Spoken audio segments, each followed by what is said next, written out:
Hello crafty queens, it's Rachel, and someone pointed out that I failed to show you all my Raskog in my craft room tour. So we're going to take a tour of my Raskog all by itself.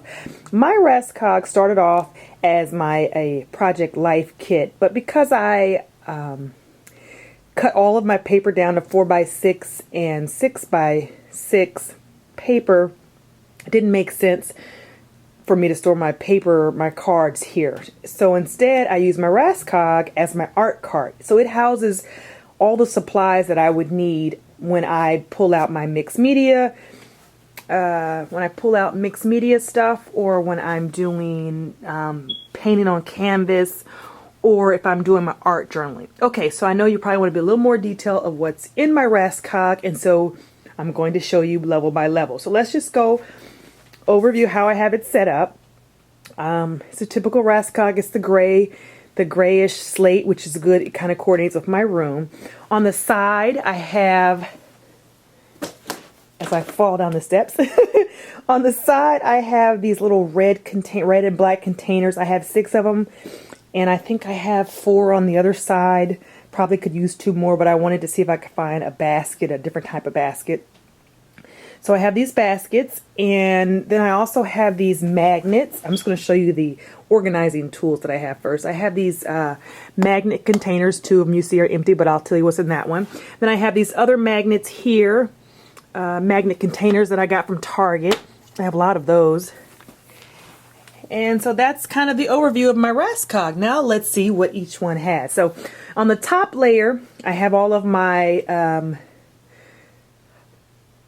fun Crayola crayon color type things, and then I'm gonna go in more detail.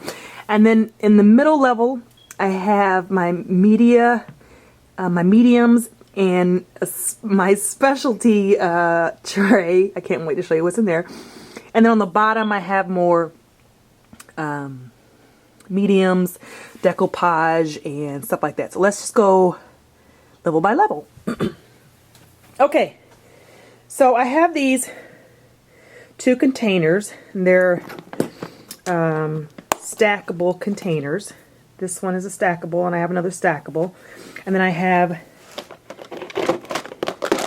these 5x7 iris carts. My first 5x7 houses, I'm always wearing pink in my videos, right?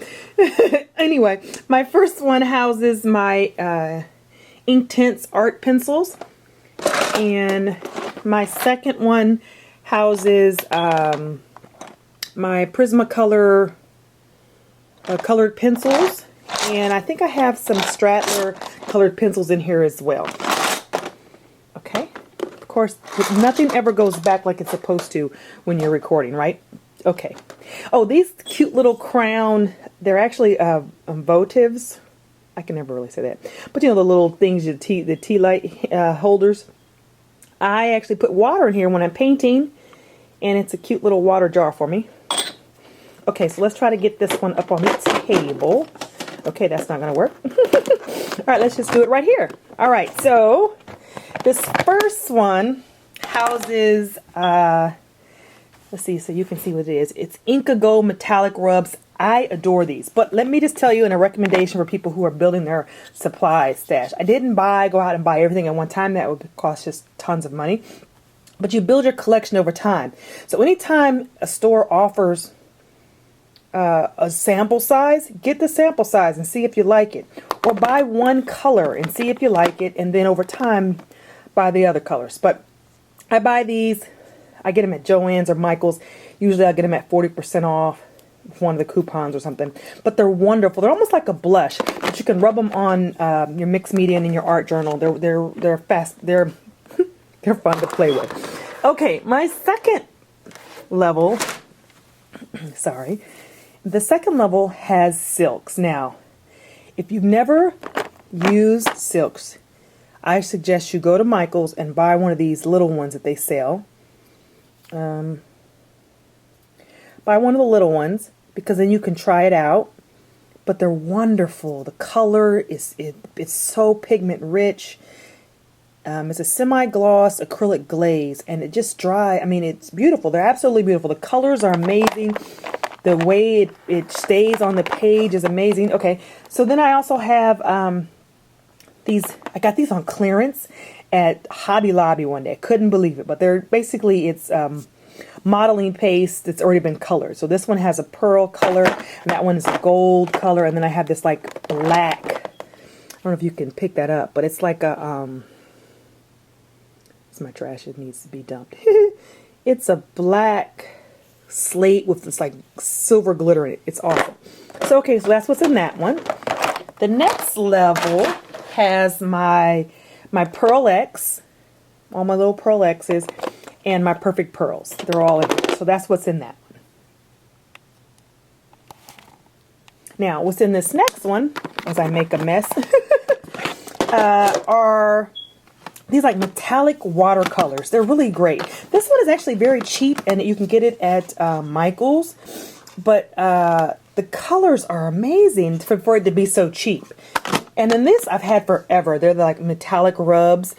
They're kind of like those Inca Gold metallic rubs, but they go on, but they're a lot more faint. The water stays in them. It stays in them more. Holds up in them more.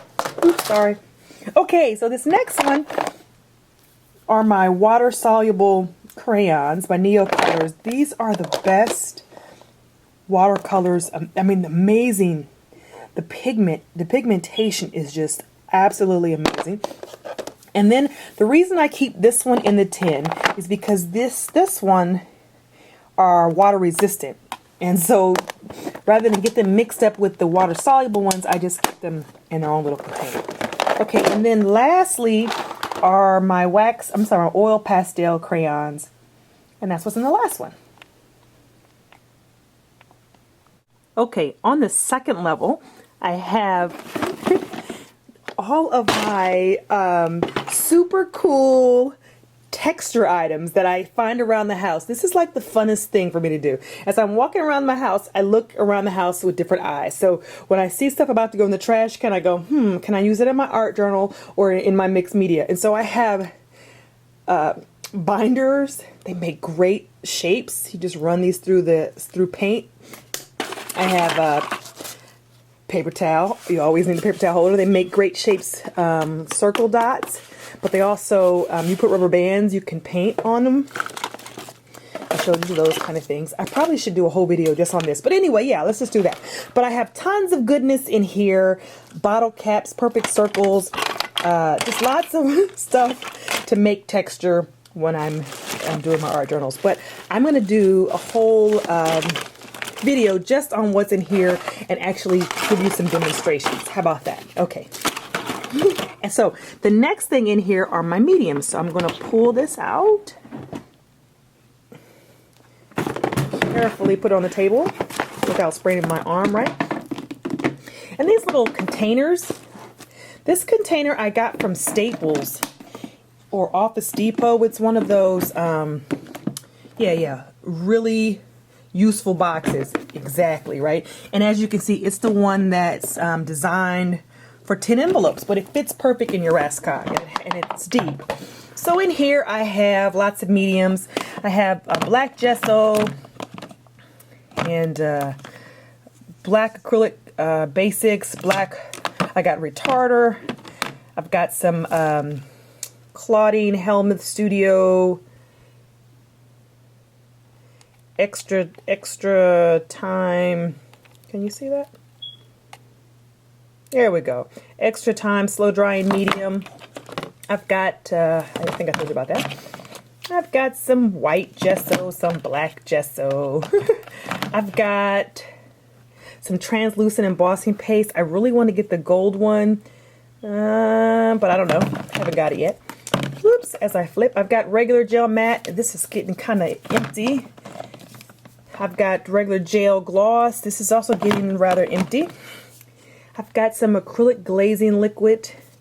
Want to try that soon. I've got some Mod Podge in different types. But it's interesting, and I really want to know why she said this, but I was watching Julie Fake Fan Balzer's recent class, and she said that Mod Podge was the enemy. So I don't, not the company, but the material, the substance. And so I'm really curious as to why she said that. But anyway, I like it, so I'll use it until it's done. Then I've got these little cute little Claudine multi-medium things, because again, remember I said, try stuff out in the smallest capacity you can first to see if you even like it. Okay, and so my last shelf, my Raskog, my art cart, has some decoupage in the glossy and in the matte. It also has some more different mediums back here. Clear gesso, some iridescent medium, a big old jar of gesso.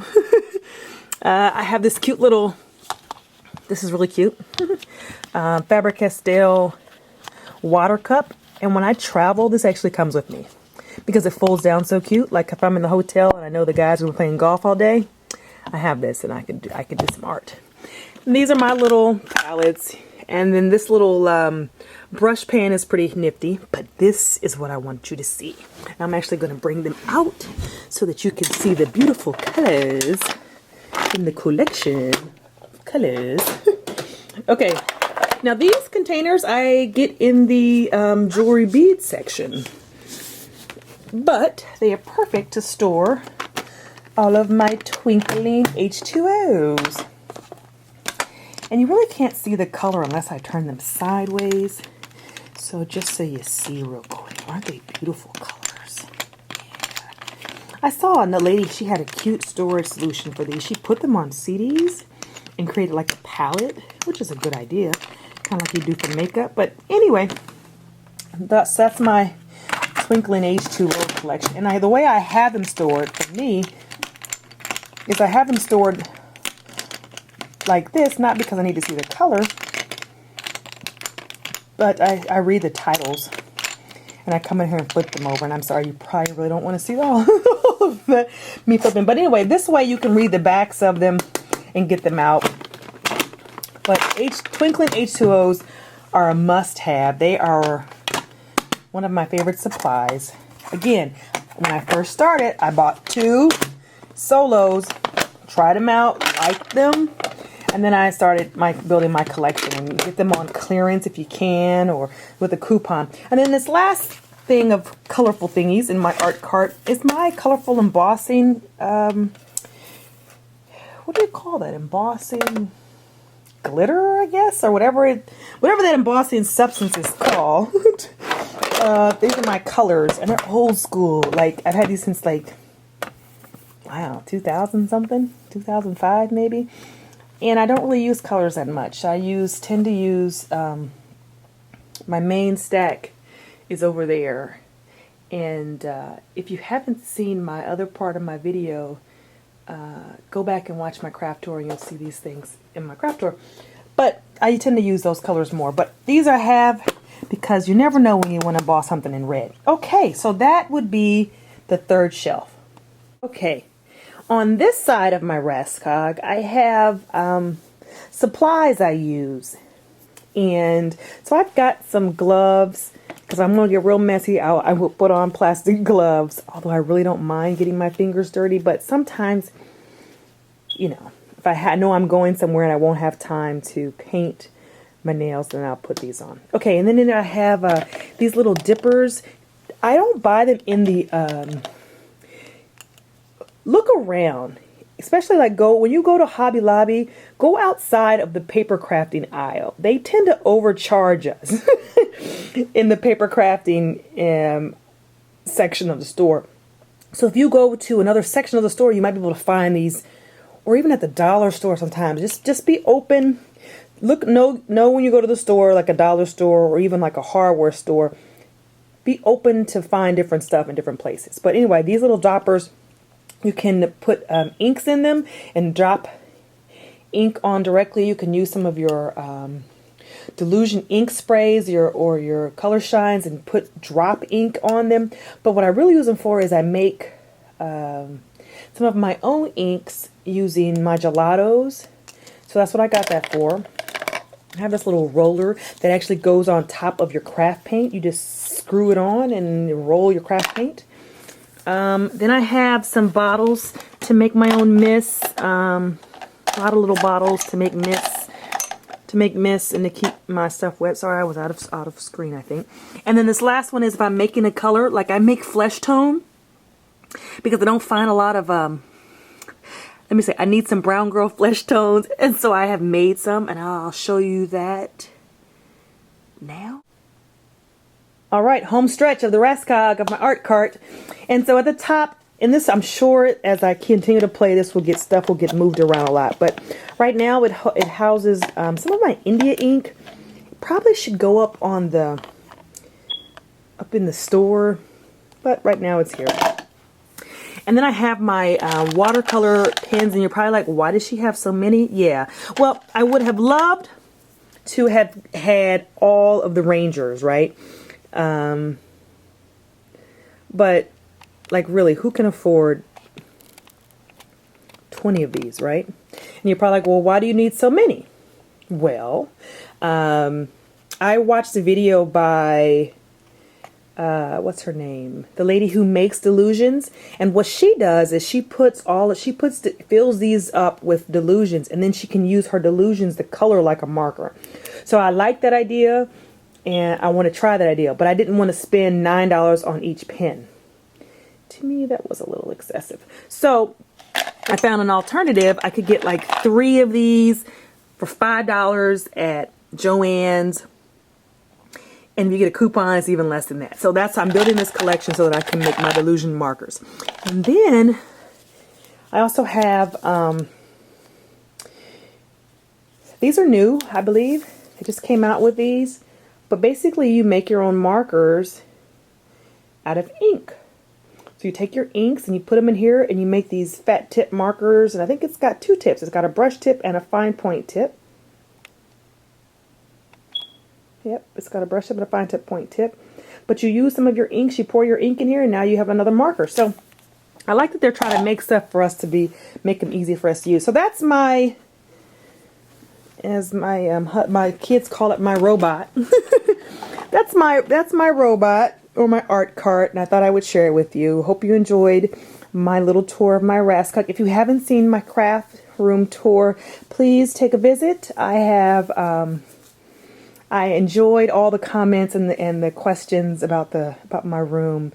I just love this room. I am grateful for it. So anyway, I've got lots of ideas about videos to come, so please subscribe.